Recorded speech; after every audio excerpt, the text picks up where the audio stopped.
Hello everyone, today I'm here to talk about Resident Evil Zero.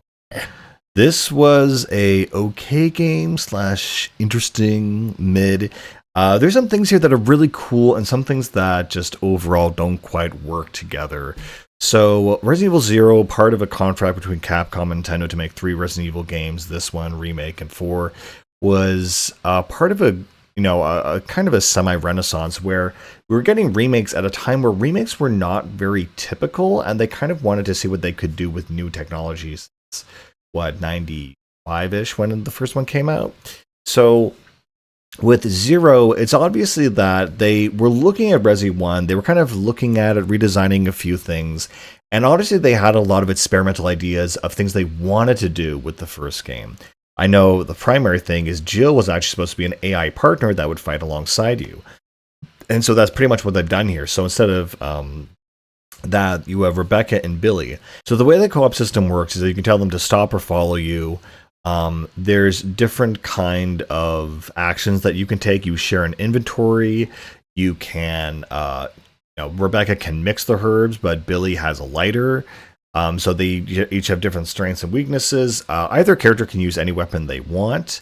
However, there's certain items that can only be used by a certain character, like Rebecca can only use the grappling hook because she's obviously lighter. And they will essentially fight with you, which is really cool. So whatever weapon they have equipped, even if it's a grenade launcher or a pistol, they will fight alongside you. And the AI is kind of hit or miss. There are times when I enter a room and they immediately start shooting the zombie across the way, or they need to wait until the zombie's like right up in front of me and it's biting me, and then they'll shoot it and free me or whatever. So the AI is a bit inconsistent. It's not perfect, but it's better than nothing, and it feels like a lot of fun to use it. Of course, there's a lot of puzzles that will utilize this to create essentially different types of puzzles where you're separated, where someone has to do something on one side of the room and the other person has to do another side, their thing on the other side of the room. There's some puzzles where we have to send an item through an elevator between each other and do that kind of swapping thing and work together to solve puzzles. It's definitely something that was designed maybe with co-op in mind. And along with the fact that there's not much story, but the fact that Billy's backstory is that he's wanted for killing 23 people, but that's when he was in the army and they were ordered to slaughter this innocent village because they didn't get enough, they lost men on an expedition, so they had to get a kill count or something. And so Billy refused, and therefore he became a fugitive, and that's why they wanted to track him down and pin all the murders of those innocent people on him. So that aspect of the African setting, along with the co-op system, makes me believe they were kind of cooking up the genesis of what would become Resident Evil 5, as well as the fact that in this game, they reference the progenitor virus, which again is the virus in Resident Evil 5, which is really interesting. So they were kind of cooking up the idea for Resi 5 for quite a while. Again, though, it is very similar to Resident Evil 1 in the sense that besides the iconic opening mission with the train, which is, it feels like a nice demo, it's a nice slice of gameplay. Once you get to the training facility run by James Marcus, it feels very similar to the mansion. It feels like Mansion B, kind of. Where you have a giant foyer and these kind of different halls. Obviously, the Resident Evil 1 mansion is much better, but this felt like a beta version of that mansion, which is kind of cool.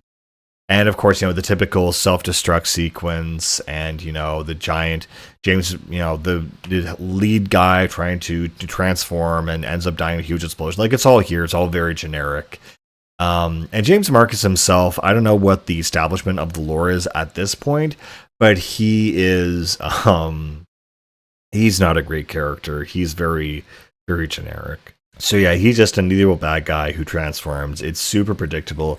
Even the way he dies is pretty predictable. It's not super interesting. So there are puzzles, there's combat, you have your lickers, your zombies.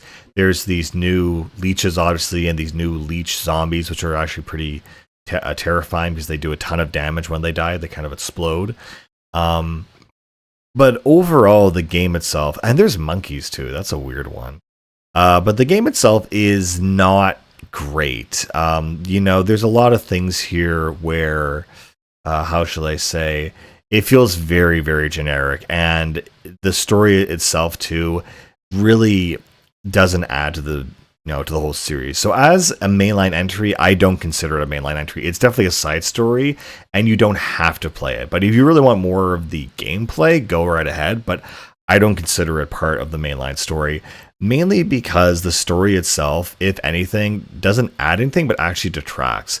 For example, you meet Enrique at one point and he goes off to the mansion, and it just feels so dissonant to have the idea that Rebecca is fully aware of this gigantic facility of zombies and humanoids and reptiles and all this thing, and she's blown up this giant thing just by herself with this vigilante named Billy, and she meets Chris in the mansion and she's like, oh hey, mentions none of it. It's just too anachronistic. It just doesn't fit in the timeline that well. And the fact that this giant training facility explodes like nuclearly in the Arklay Mountains, and they're close enough to trek and hike to the real mansion before that happens, it just feels fake. So I think a lot of people saw this game and kind of got the vibe like, yeah, this is Resident Evil, but it's really not necessary to play this one. And I'm here to justify that 100% true. You should not play this, honestly, because it just muddles the water, if anything. But I played it because I really like Rebecca as a character. I was kind of craving more Resident Evil after Code Veronica. Which again, that's another weird one because it's a spin-off, but that really was treated like a mainline series. And this, again, was kind of like a mainline-ish series that was more or less has the vibe of a spin-off. And yeah, ultimately, at the end of the day, the overall story of Zero does not impact anything else in the universe, other than it seems to be talking a lot about Resident Evil 5 and the fact that progenitor virus was the beginning. They don't even mention Africa, though. They just say the progenitor virus is the first version of it.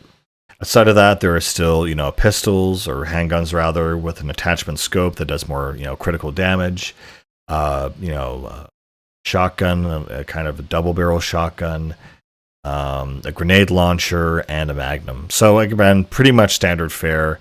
Another mechanic actually that's in here that's very, I would say, adventurous and kind of experimental is the leave mechanic. So one thing that I think is the massive biggest change that people don't talk about this game is that there is no item box. And instead what they try to do, and it's again very testing the waters here, is they have a leave system where you can just leave your items on the ground. And to me, that's just, I don't know, it's just really, really wild that they would do that. Because every Resident Evil game stands by that commandment of item boxes. And so it's a weird mechanic where if you're over encumbered, you can just put stuff on the ground and swap it around. And that'd be super useful in other scenarios in the series.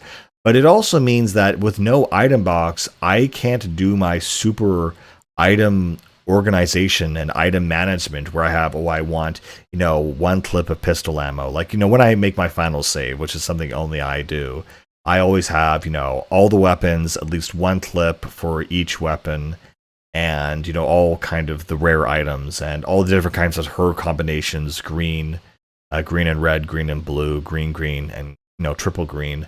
And here, because you can't store it in a functional system, I had no incentive to really do that. So it felt kind of weird, honestly. But it overall was a benefit because then you weren't worrying about that stuff. Like, I just used all the ammo that I had at the time. I didn't worry about saving my acid rounds or my flame rounds. I just used it as I had it. And the game was a little bit more enjoyable because of that, but I do enjoy organizing things. There is also the other aspect that different parts in the story will have more, like a more centralized save point. Like once you get past the mansion, there's like a kind of a mini church, and that becomes kind of the hub point. And so if you want to backtrack and grab like healing items or whatever, so you have to go back there, and it's too onerous to go back to the very beginning. So you have these giant migration movements where you empty all your inventory, you pick up everything you have, and you trek it all the way back there, and hopefully you don't run into a enemy that spawned in or something. Another cool system is that, of course, you can swap between playing Billy and Rebecca with the touch of a button. It's not like a menu thing. It's actually very fluid and very practical. And there were times where they were really separated, and it was able to load the environment really, really quickly, which was pretty impressive. Again, another thing I should mention is I love the look of this game and the RE1 remake. They are some of the best looking games, and of all things on the GameCube. The pre-render technology in the early 2000s, I guess, was almost perfected. So the tone and look and style of both of these games is just super memorable. I think some of my favorite environments, some of my favorite GIFs are of these environments by windows and rain, and it's just very atmospheric. It's just, and the camera angles are just really immaculate. They really nailed it down. It was the culmination of the fixed camera style, I think, before they fully embraced the over-the-shoulder tank control style gameplay. Oh yeah, another weird mechanic here was also the Molotov cocktails. So while there is no ammo mixing like in Resi 3, there is mixing of for Molotov cocktails, and so that'll be a gas can and an empty glass bottle, and so it would be the one item that spawned in, and it is no other use other than to be mixed for that kind of weapon. And the thing is, unlike the Resi 1 remake where you have to burn the bodies, otherwise they'll respawn, that's not the case here. It is useful if there's a zombie on the ground who is going to become active later. You can kill him for an early kill before he gets up with the Molotovs or any flame-based weapon. But it's kind of odd because it does feel like you get a lot of these things. Like by the end of the game, I had 20 of them. So it felt like it was designed like Resi 1 to burn bodies that would come back to life, but that mechanic didn't exist in this game. So it was kind of weird, but it was, cool to have it anyway. I should mention about the lead mechanic. While it's very cool, each room, regardless of size, has a limit of around 15 items to store there, and it'll like auto place it on the ground so that nothing gets kind of double stacked. Again, it's a very weird and interesting way to play the game, and I think it's a roundabout way to do or deal with the inventory management system. I think there's plenty of times where we've been playing a Resident Evil game, and there is like a piece of ammunition right there, but your inventory is completely full and you don't have any room for it whatsoever. And if you could just pick it up, you would immediately be able to reload your empty gun, but you just can't. And you have to go to an item box, store something, come back.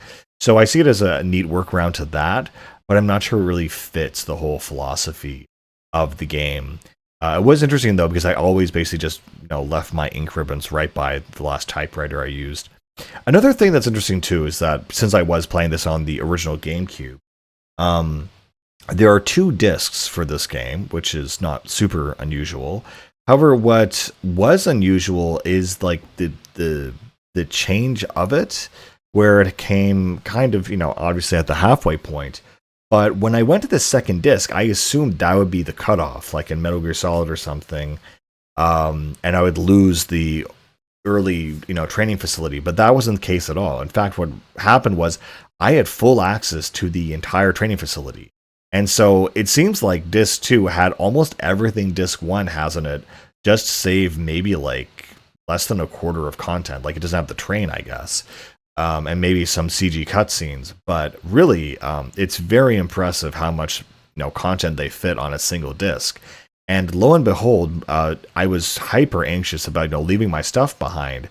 And I love this, that by the end of the game, when you're going down to this giant elevator shaft based on the Resident Evil 2 location, which I was really confused by. I don't know if it was the same facility or a different one. I assume it was different, but it was like exactly the same map as that sort of turntable elevator section from Resident Evil 2. Once you get to that very last section of the game, that elevator actually brings you back to the very start of the map of the training facility right after the train derails. So the whole map is connected. And I thought, okay, that's really cool. So it really encourages backtracking, whatever, because I was really afraid once I switched to disc 2 that there's going to be some point I'm going to be deep in the mansion and I'm going to lose an earlier stage. I'm going to be cut off and I'm going to lose all the items I stored on the floor back in the early areas, because there is no item box. If you just leave it there and you lose access to that area, it's gone. So I was worried that could be a potential soft lock. There are quite a few areas in this game that could be a potential soft lock as well, wherein like you lose total control of Billy and you lose all his inventory until you get him back. But for whatever bizarre reason, if you if Billy was holding all of your guns and he gets lost to that section and you save, you basically screwed yourself. You have no weapons. So yeah, there's some potential for some possible bugs or issues in that case. But thankfully I didn't get stuck. But yeah, it's a pretty decent game. It's a pretty good game overall. Some interesting mechanics here and there. Great cutscenes. But ultimately, like mechanically, it's a great game and it's cool. But ultimately, it just doesn't feel significant enough to be a full line Resident Evil game. So I'm glad I played it. It was a fun experience. I got to see more of my favorite character. But honestly, I can't recommend it, even to Resident Evil players. I mean, unless you're really hardcore and you just want more of the same game, or if you want a companion piece to Resident Evil 1 Remake, I think go for this. But if you play that train section and you get past it and you're like, yeah, that was good, but not great, I wouldn't feel obligated to go through and finish it because it's just not that good. But yeah, no, I enjoyed it, but not in a way that I would enjoy another Resident Evil game. It's still good though. It's still solid. And so, yeah, with that is the last installment of the Resident Evil series for me. Well, technically of the mainline-ish series. From 0 to 9 plus Code Veronica. I know there's a series of spin-offs like, Mercenaries 3D and Operation Raccoon City and all the really bad games no one talks about. But yeah, it's finally nice to finally feel like I finished, this franchise in a significant way. But yeah, that's pretty much it. And I'll see you guys later. Bye.